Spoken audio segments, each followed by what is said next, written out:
이 야복 강가에서 하나님과 씨름을 했습니다. 그리고 자신의 야곱됨을 고백했습니다.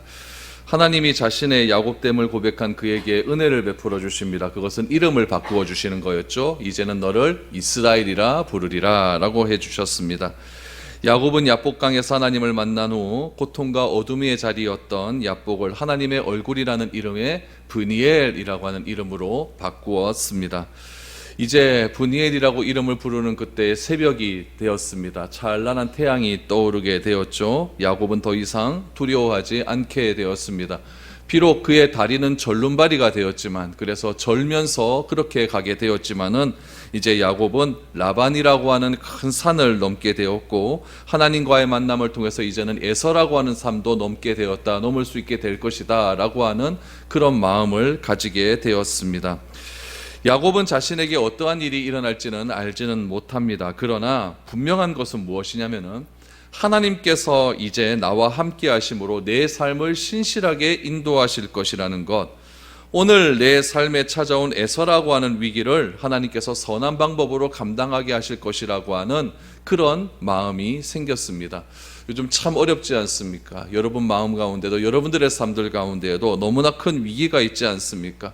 하나님께서는 그 위기를 선한 방법으로 감당하게 하실 줄 믿습니다. 그런 은혜가 우리 가운데 넘쳐 나아갈 때 우리는 하나님을 좀 더 자세히 알아갈 수 있는 겁니다.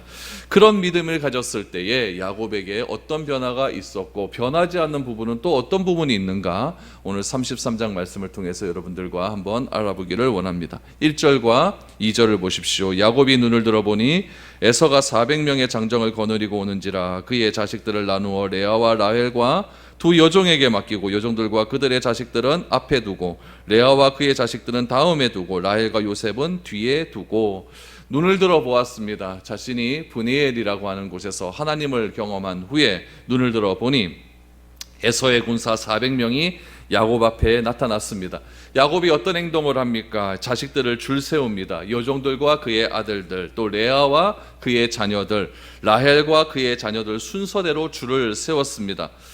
여러분, 이렇게 줄을 세운 의미는 어떤 의미를 가지고 있을까요? 예전에는 자신이 에서가 400명의 군대를 데리고 자신을 죽이러 온다 했을 때 자신의 재산을 반으로 나눴지 않습니까? 그때는 왜 그렇게 나눴냐면은 하나가 없어지면 하나라도 건지겠다라고 하는 그런 마음이 굉장히 강했습니다. 근데 오늘 본문에서는 그런 마음은 아닙니다. 그런 마음은 아니고 아내들의 서열대로 쓰지 않았습니까? 제일 먼저 쓴 아내가 누구냐면은 비라와 실바입니다. 그러니까 여종들의 먼저 세웠고, 여종들의 속에서 난 자녀들을 세우고, 그 다음에 누구 세우면 레아를 세우고, 그 다음에 레아에 난 자녀들을 세웠고, 그 다음에 라헬과 요셉을 세웠습니다. 이것은 무엇이냐면은 높은 사람 할 때 우리가 나아갈 때 아무렇게나 가지 않고 줄을 똑바로 서서 가지 않습니까? 우리 TV에도 보면 대통령이나 장군 앞에 갈 때도 보면 줄을 똑바로 서서 이렇게 가지 않습니까? 이런 것처럼 야곱이 에서 앞에 아내들을 서열로 세웠다라고 하는 것은 무엇이냐면 예를 갖춘 겁니다. 충분히 예를 갖추어서 자신의 형인 에서에게 충분한 예의를 갖춘 것으로 그렇게 보여집니다. 그리고 야곱이 이렇게 행동을 하지 않습니까? 예를 갖춘다는 이유가 3절에서 나타납니다. 자기는 그들 앞에 나아가되 몸을 7번 땅에 굽히며 그의 형 에서에게 가까이 가니라고 말합니다. 예전에는 여러분 그 뇌물을 줄 때 야곱은 제일 뒤에 섰습니다. 그런데 이번에는 어떻게 했냐면 야곱이 더 이상 아내들 뒤에 숨지 않습니다. 자식들 뒤에 숨지 않습니다. 모두가 죽어도 나만 살아야겠다라고 하는 그런 생각은 다 버린 것 같습니다. 야곱이 제일 앞서서 나갑니다. 제일 앞서서 나가면서 어떻게 행동을 하냐면은 에서를 향해서 몸을 7번 절을 합니다. 7번 절하고 한 걸음 나가고 7번 절하면서 그렇게 한 걸음씩 나아갔다라는 이야기죠. 여러분, 이것은 무엇을 의미하냐면은 고대 왕들에게 나아갈 때 패배국이 승전국의 왕에게 이렇게 나아갔습니다. 그래서 나는 완전히 당신의 신하입니다 라고 하는 것을 의미하는 바로 7번 그 왕에게 절을 하는 겁니다. 절을 하면은 그 왕은 그 절을 받고 너는 내 신하다라는 것을 이제는 인정하게 되는 거죠. 오늘 야곱이 에서에게 7번 절했다라고 하는 것은 완전히 낮아지는 행동이죠. 철저하게 낮아지는 행동입니다. 여러분, 야곱이 달라지지 않았습니까? 브니엘에서 하나님을 만난 이후에 야곱이 완전히 달라졌습니다. 이전이었다면 야곱이 이렇게 행동하지는 않았을 거죠. 지금 야곱은 가족에게 자신에게 닥친 그 위험을 다 떠넘기지 않습니다. 지금 그 문제의 중심에 서서 문제를 주도적으로 해결하려고 하는 그런 마음이 야곱에게 있다는 이야기입니다. 이제는 아내들에게 끌려다니지 않았습니까? 라헬에게 끌려다니지 않았습니까? 그러나 지금은 가장 야곱에게 있어서 위험하고 절박한 순간에 가족을 지금 야곱이 지키고 있다는 것을 알게 됩니다. 여호와 하나님을 경험한 사람들의 이런 마음들이 책임감으로 나타난다는 이야기죠. 여호와 하나님을 만나서 그분의 은혜로 이름이 바뀌고 또 존재가 변화되었다는 것을 오늘 이 본문을 통해서 알게 됩니다.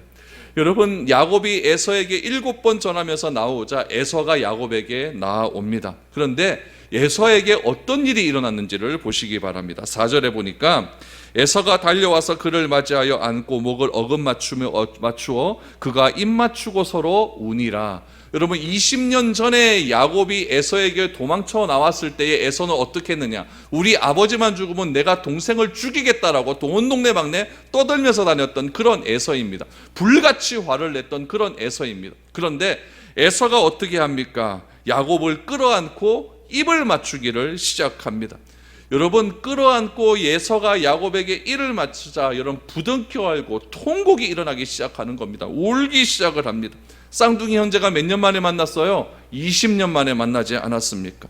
너무나도 달라진 서로의 모습을 보게 됩니다. 서로가 변해도 너무 변했다는 것을 알게 된 거죠.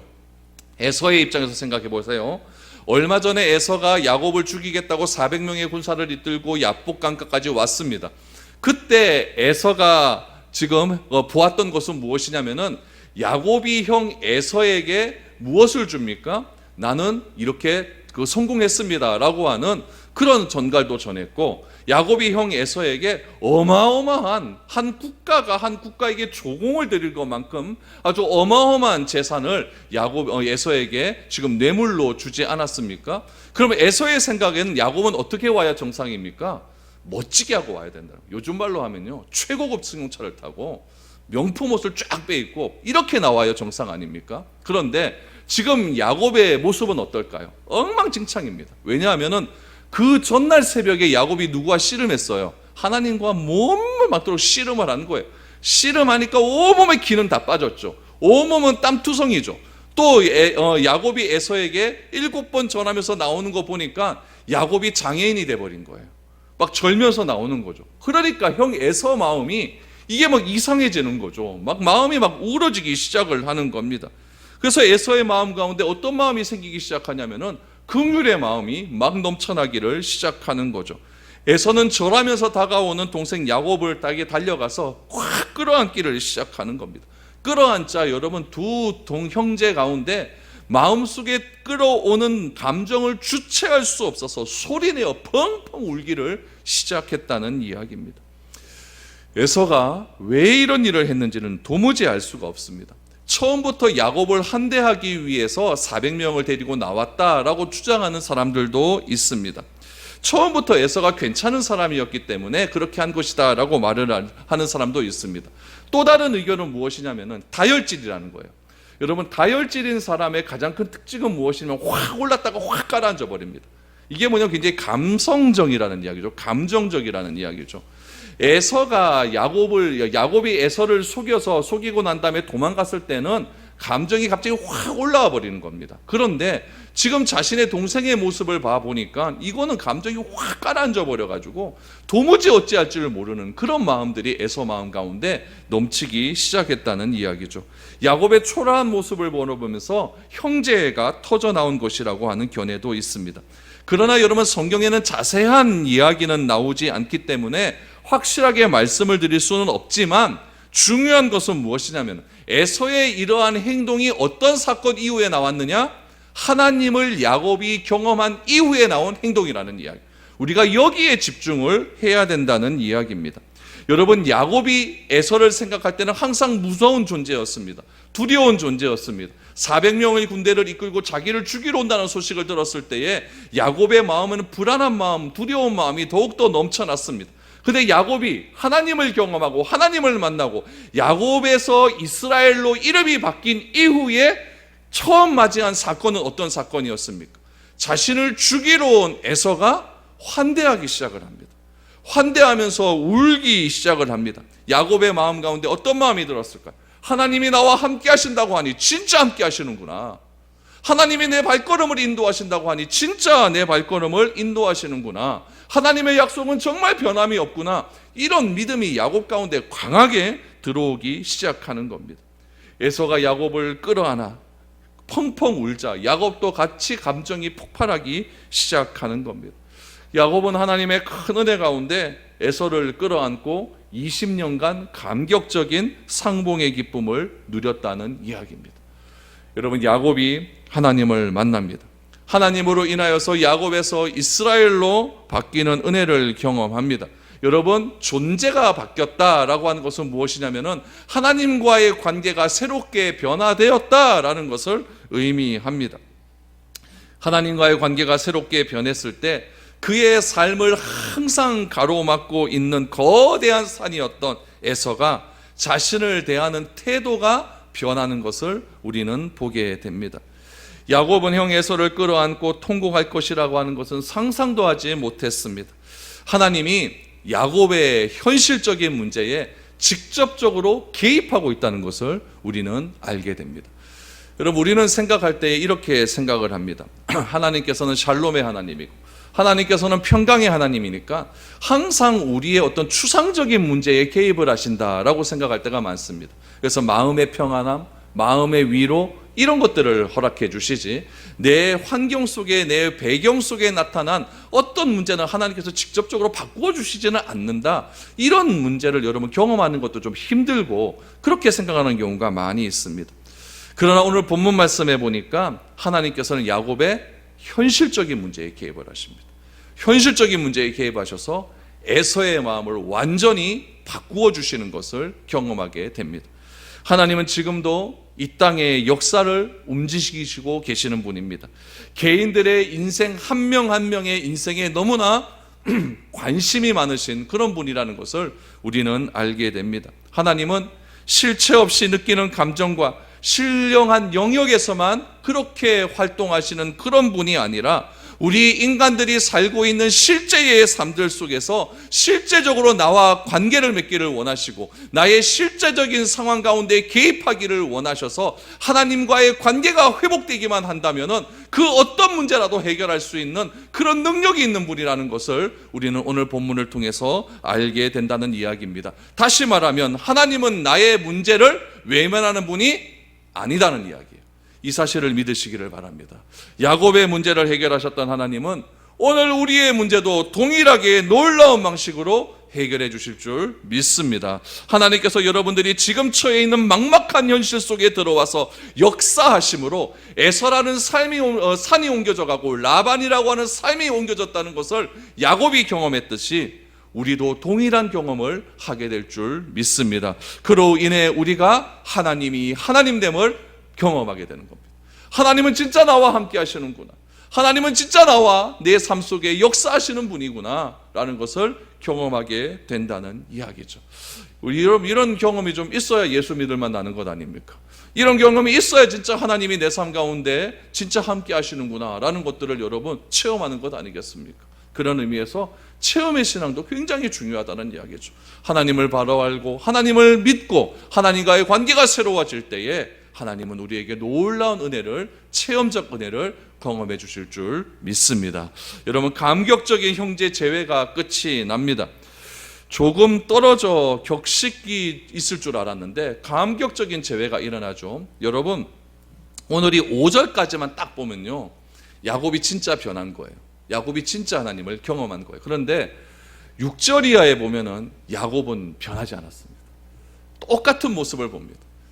야곱이 자신의 야곱스러움을 벗어낸다는 것이 이렇게 어렵다는 것을 우리는 다시 한번 보게 됩니다. 여러분, 그것이 우리 인간의 실존이라는 것을 여러분 6절 이하의 말씀을 통해서 우리는 봐야 됩니다.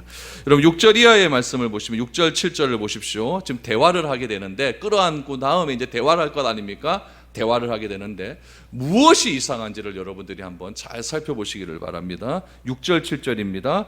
그때의 여종들이 그의 자식들과 더불어 나와 절하고 레아도 그의 자식들과 더불어 나와 절하고 그 후에 요셉이 라헬과 더불어 나와 절하니. 무슨 말입니까?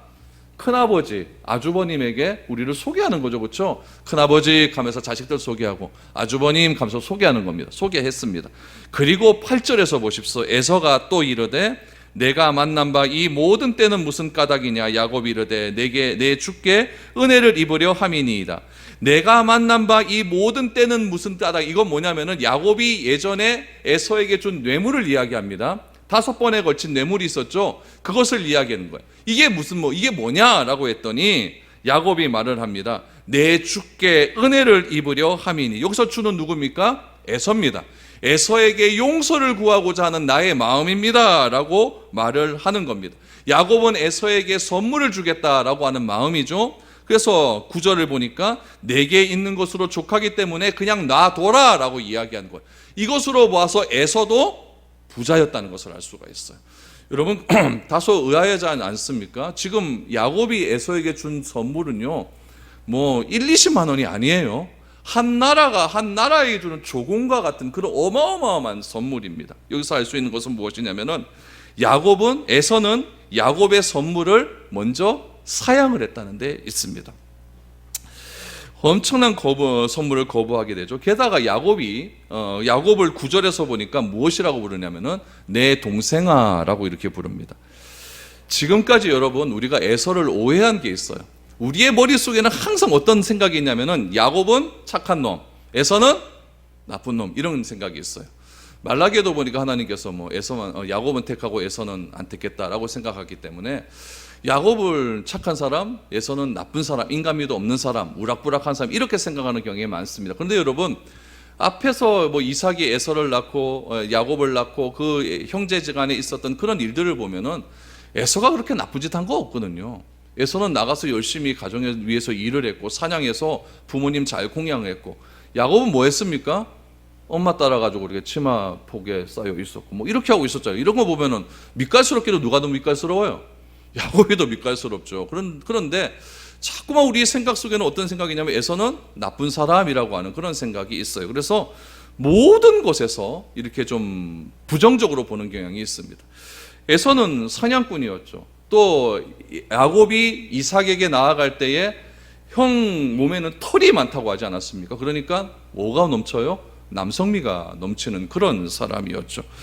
경솔하기도 했고 영적인 것에는 조금 관심이 없기는 했지만, 그렇다고 해서 여러분 그 사람을 나쁜 사람으로 취급하는 것은 좀 아니지 않습니까? 여러분 예수 안 믿는 사람들 중에서도 여러분 관계를 맺을 때 참 이 사람은 좋다, 근데 참 안타까운 거 하나, 뭐만 믿으면 좋겠다? 예수. 이런 사람들 많잖아요. 그렇죠? 그 사람 굉장히 많습니다. 에서는 어쩌면 그런 사람이었어요. 굉장히 인간미가 넘치는 사람이었죠. 야곱이 지금 자기에게 왔을 때 절름발이로 오고 완전히 막 땀투성이가 되고 옷은 다 막 난리가 나여 있고 둘이 끌어안고 울고 또 자기 형에게 또 선물도 주고 이러다 보니까 에서의 마음이 확 녹아버린 거죠. 확 녹아버린. 됐다고 막 하면서 됐다고 막 이렇게 되는 거죠. 인간적인 면이 있었던 사람이라는 이야기예요.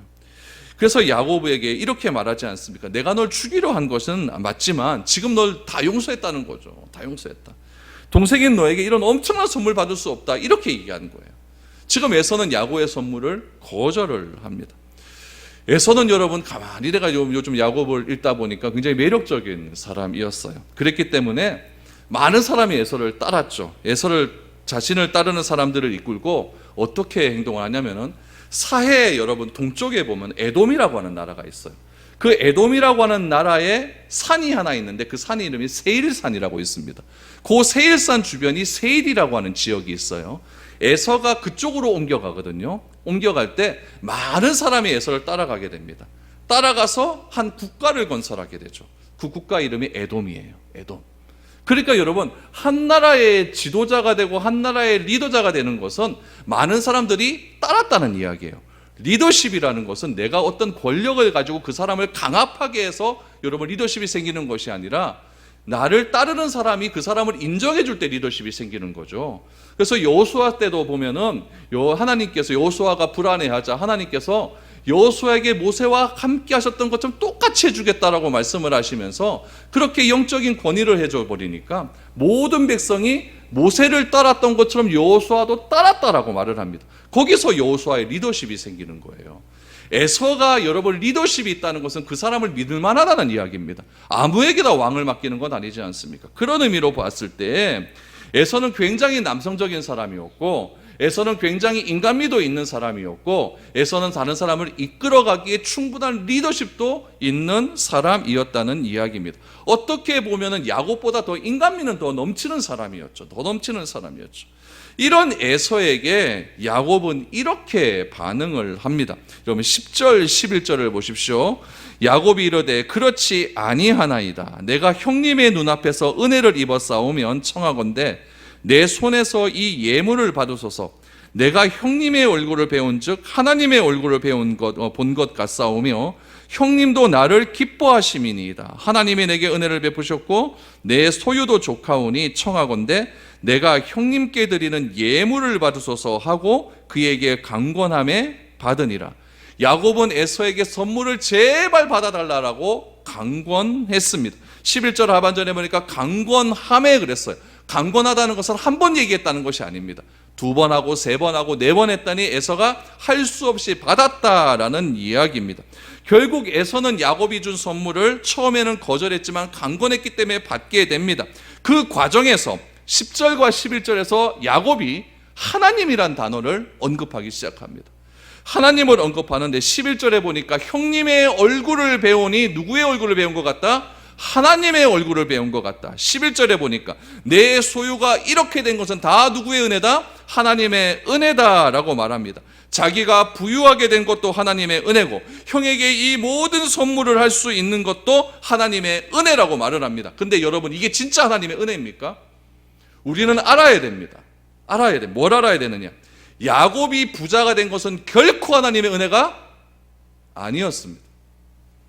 전날 야곱의 에서에게 선물을 보낸 것이 하나님의 은혜가 아니라는 것은 누구도 다 알고 있습니다. 야곱에게 선물 보낸 것은 선물이었습니까? 뇌물이었습니까? 뇌물이었어요. 하나님은 뇌물을 즐겨하시는 분이 아니십니다. 재산 중에 대부분은 라반의 소유를 속여서 빼앗은 것과 다름이 없습니다. 선물을 준비한 이유는 에서에게 죽임을 당하기 위해서 준비한 죽음의 위험 속에서 준비한 뇌물의 성격이 강했습니다. 이 속에서 이 10절과 11절 속에서 야곱은 에서에게 솔직하지 못했다는 것을 알 수가 있습니다. 야곱은 자신의 상황을 지금 종교적인 언어로 설명을 하고 있는 거예요. 종교적인 언어로. 신앙의 말을 하고 있지만 하나님의 얼굴, 하나님의 은혜라고 하는 신앙의 말은 하고 있지만 야곱은 에서에게 정직하지 않았습니다. 때로는 우리가 사용하고 있는 종교적인 언어들이 굉장히 많습니다. 하나님께서 은혜를 주셔서 나에게 이렇게 얘기를 했지. 나에게 일어난 모든 것들은 다 하나님의 은혜로 된 것이다. 하나님께서 이 모든 것을 하셨다라고 말을 하지만 여러분 종교적인 언어 때문에 사람을 망치는 경우가 굉장히 많습니다. 종교적인 언어를 내쓰면요 더 이상 할 말이 없어요. 할 말이 없어요. 누군가 무엇을 부탁하는데 내가 기도해 봤더니 하나님께서 응답하셔서 당신에게 이런 말 하라 그랬다. 그럼 뭐라고 얘기합니까? 뭐라고 얘기합니까? 하나님의 은혜라고 하는 말도 그렇죠. 야곱은 모든 것이 다 하나님의 은혜였다고 말을 합니다. 그러면서 재물의 형성 과정이나 선물을 준비했던 이유를 설명하면서 자기의 마음을 솔직하게 털어놓을 수 있는 기회를 다 잃어버립니다. 지금 얼마나 분위기가 좋습니까? 에서는 솔직하게 야곱에게 이야기를 합니다. 그런데 야곱은 무엇인가를 다 가로막고 있는 거예요. 가로막고 있는 거예요. 종교적인 영어 뒤에 야곱은 숨어서 자신이 에서에게 해야 될 솔직하고 진솔한 대화를 나누지 않은 겁니다. 야곱이 해야 될 가장 첫 번째 이야기는 무엇이었을까요? 형에게 장자권 뺏어간 것 미안합니다. 두 번째 이야기는 무엇일까요?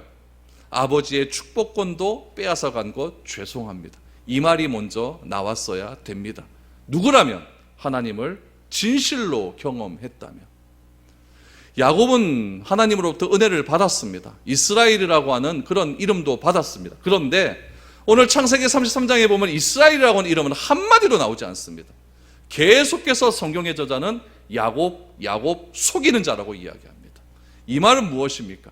아직까지 야곱 가운데 성화되지 못한 부분이 남아 있는 겁니다. 구약 성경을 읽으면서 여러분 이스라엘을 향하여서 이사야 같은 데 보면 지렁이 같은 너 야곱아라고 말할 때가 있습니다. 이사야서를 읽다 보면은 내 족속 이스라엘아라고 말할 때가 있습니다. 그거 말할 때에 하나님께서 부르시는 그 야곱이라는 말과 이스라엘이라고 부르는 그 대명사가 여러분 굉장히 큰 차이를 보여줍니다. 야곱이라고 부를 때는 이스라엘이 범죄할 때를 이야기합니다. 근데 이스라엘아라고 부를 때는 이스라엘이 회복되고 하나님의 사랑 가운데서 변화되어 갈 때 이스라엘아라고 부릅니다. 오늘 본문에서 여러분 야곱을 부를 때 이스라엘이라고 부르는 장면이 과연 몇 장면이나 있습니까? 단 한마디로 나오지 않습니다. 다 야곱입니다. 야곱의 정확한 의도를 알기 위해서, 이런 의도를 알기 위해서 이후에 일어난 일들을 우리가 잘 살펴보아야 됩니다. 에서가 야곱의 재산을 딱 봤습니다. 재산을 봤는데 야곱의 재산이 엄청납니다. 우리 창세기 32장에서 야곱이 에서에게 주었던 선물의 규모를 보지 않았습니까? 황소가 몇 마리, 염소가 몇 마리, 엄청난 규모를 주지 않았습니까? 여러분 그 규모를 주고도 야곱에게는 그것 이상의 재산이 있었다는 이야기. 그러면 여러분 야곱에 지금 11명의 아들이 있고, 그렇죠? 또 종들도 따라왔을 텐데 이 어마어마한 재산을 관리하기 위해서는, 다시 말하면 이 어마어마한 동물들을 관리하기 위해서는 종들이 많아야 된다는 거예요. 근데 에서의 눈에 봤을 때는 종들이 적었다는 이야기죠. 그래서 에서는 야곱에게 종들을 좀 주려고 했습니다. 이 어마어마한 재산을 관리하기 위해서는 네 혼자 못한다, 종들을 주려고 한 거예요. 에서 굉장히 괜찮지 않습니까? 이렇게 종들을 주려고 했죠. 그런데 동생을 만나 선물까지 받은 에서가 동생에게 이 종들도 주고 너 아버지 집으로 가든지 나와 같이 세일로 가자라고 얘기합니다. 그런데 야곱은 그것까지도 거절합니다. 오늘 보면 12절을 보십시오. 에서가 이르되 우리가 떠나자 내가 너와 동행하리라. 야곱은 거절합니다. 여러분 거절의 이유가 13절과 14절입니다. 13절과 14절 보면은 다 거짓말입니다. 보시기 바랍니다. 야곱이 그에게 이르되 내 주도 아시거니와 자식들은 연약하고 내게 있는 양떼와 소가 새끼를 데리고 있은즉 하루만 지나면 지나치게 몰면 모든 떼가 죽으리니 청하건대 내 주는 종보다 앞서 가소서. 나는 앞에 가는 가축과 자식들의 걸음대로 천천히 인도하여 세일로 가서 내 주께 나아가리이다. 여러분 13절에 야곱은 에서에게 뭐라고 얘기합니까? 내 주도 아시거니와. 에서가 야곱에 대해서 아는 게 뭐가 있을까요? 지금 만난 지 1시간도 안 지났는데요. 뭐 그래 알고 있을까요? 조금 전에 만난 에서가 야곱의 사정을 어떻게 다 알 수가 있겠습니까? 야곱이 말하는 것을 또 보십시오. 자식은 뭐하다? 연약하고 양떼와 소가 새끼를 데리고 있지만 하루만 험하게 물면 다 죽습니다라고 말합니다. 지금 야곱은 어디서부터 오냐면은 밧달 하람에서부터 옵니다. 밧달 하람에서 지금 야복강까지 왔어요. 그럼 그 거리가요 수천 킬로입니다.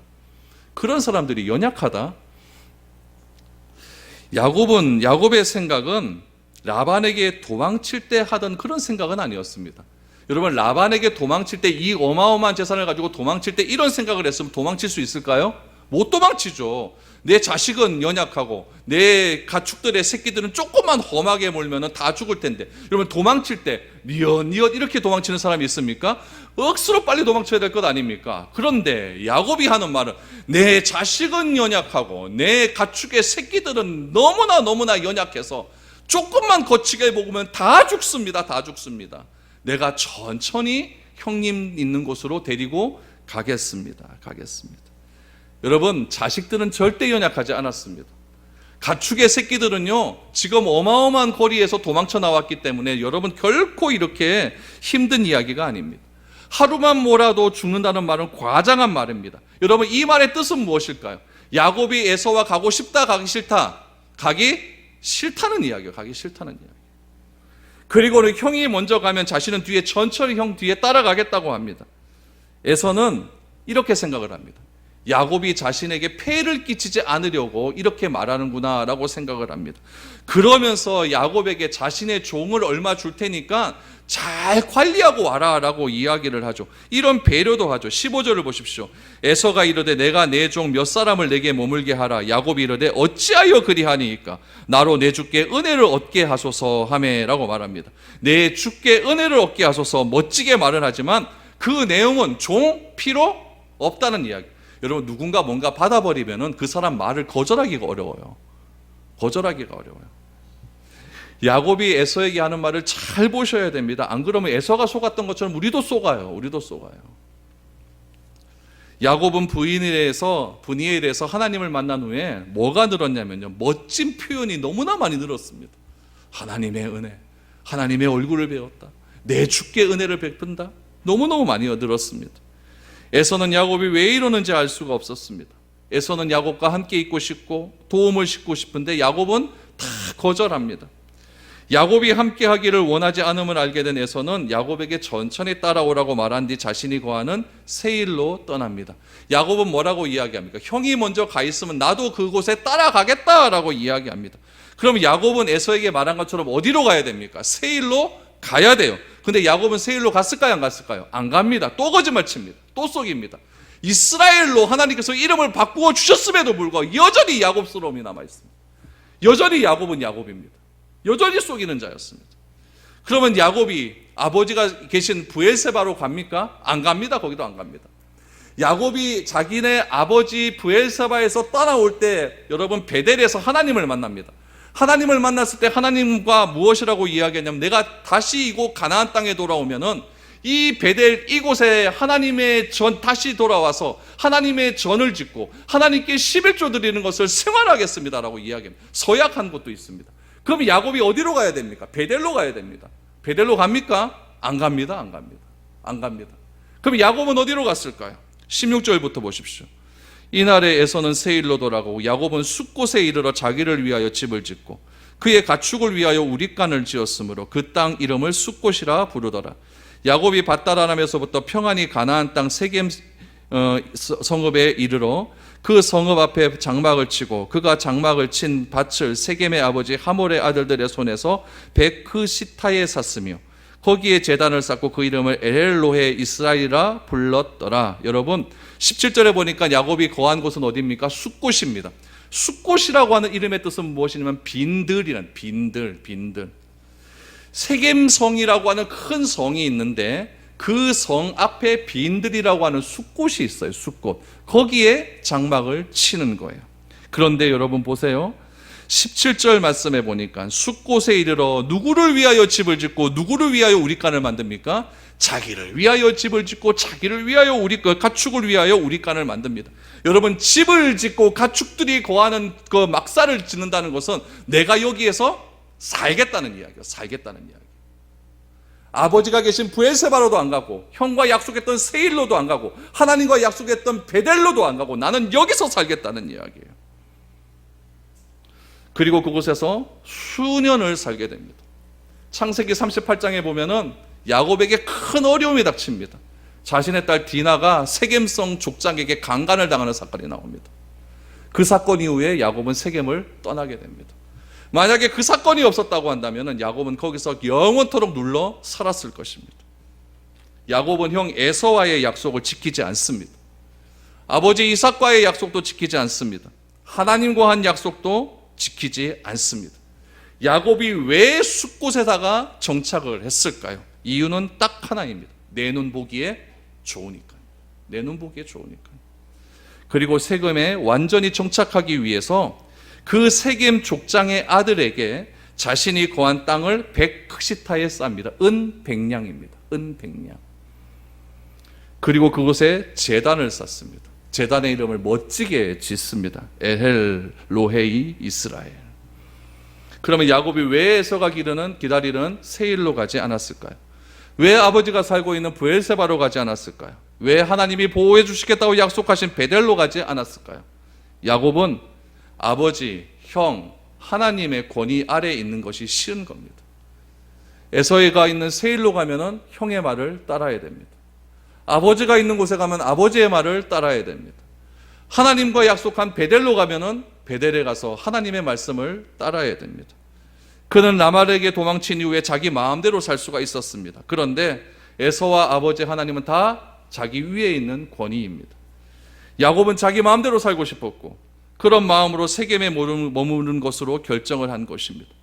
야곱이 제단을 쌓는 것으로 33장은 마무리가 됩니다. 야곱이 쌓는 제단, 무엇을 의미할까요? 여러분, 제단을 쌓는 것도 잘 쌓아야 됩니다. 제단을 쌓는다고 다 좋은 것은 아닙니다. 야곱의 경우는 조금 다른 겁니다. 야곱이 양심이 조금 찔린 거죠. 형과 아버지와 하나님과 한 약속을 어기는 것이 마음에 걸린 겁니다. 베델에서 하나님과 야곱은 세 가지의 소원을 했죠. 가나안 땅으로 돌아오면 베델에 정착하겠다. 베델에 정착하면 하나님의 집을 짓겠다. 11조를 드리겠다.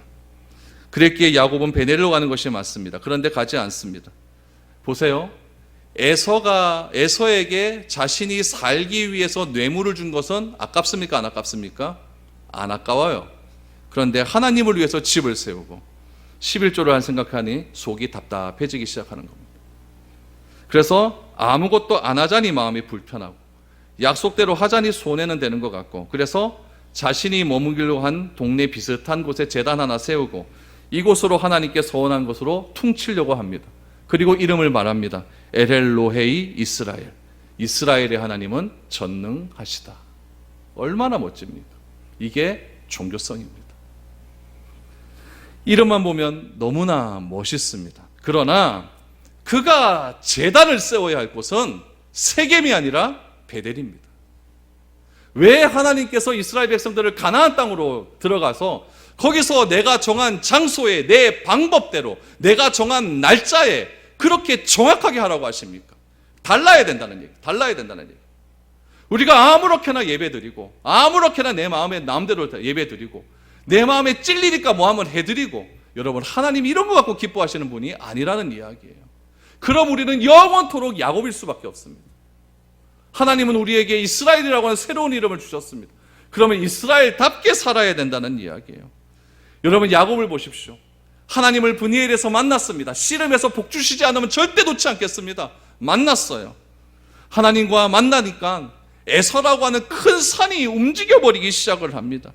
야곱에게 하나님께서 엄청난 은혜를 베풀어 주셨어요. 그럼에도 불구하고 야곱은 베델로 가지 않습니다. 33장 어디에도 이스라엘이라는 이름은 단 한 번도 나오지 않습니다. 새로운 이런 이스라엘을 얻었음에도 야곱 그 자신 속이는 자로 살아가는 여전한 야곱, 그것이 여러분 우리의 실존입니다. 하나님을 압니다. 성경 그렇게 많이 읽었습니다. 말씀 그렇게 많이 듣습니다. 기도 그렇게 많이 합니다. 예배는 얼마나 많이 드립니까? 그럼에도 불구하고 우리는 야곱입니다. 결정적인 순간에서 하나님의 약속을 지키지 않고 그냥 내 보기 좋은 곳에 정착하려고 하는 마음, 그것이 야곱에게도 있고 우리에게도 있다는 이야기입니다. 여러분 우리는 다 하나님의 대백성이 되었습니다. 예수를 그리스도로 믿어 하나님의 자녀가 되었고 하나님을 아버지라 부르는 그런 귀한 특권을 얻게 되어서 우리는 이제 이스라엘이라고 하는 용서받은 의인이라고 하는 놀라운 이름을 경험하게 되었습니다. 그 놀라운 은혜를 체험한 우리의 삶이 여전히 야곱스러움에 머물러 있다고 한다면, 다시 말하면 종교적인 세련미만 자꾸 늘어나고 있다면 우리 또한 창세기 33장에 나오는 야곱과 다를 것이 무엇이 있겠습니까? 우리는 야곱입니까? 이스라엘입니까? 나는 야곱입니까? 나는 이스라엘입니까? 주님의 섬세한 돌보심 속에서 야곱스러움을 벗어나십시오. 새로운 이스라엘로 변화될 수 있기를 소망합니다. 그러면 야곱이 계속 이렇게 머물러 있을까요? 그렇지 않습니다. 34장에서 어떻게 하나님께서 야곱을 이스라엘로 만드시는지 그거를 우리가 봐야 됩니다. 그런 것들을 바라보면서 내 삶을 점검하시고 하나님의 은혜를 체험한 우리가 이스라엘로 변화되어 갈 수 있는, 성화되어 갈 수 있는 저와 여러분들이 될 수 있기를 축복드립니다. 우리 하나님의 은혜 같이 찬양하면서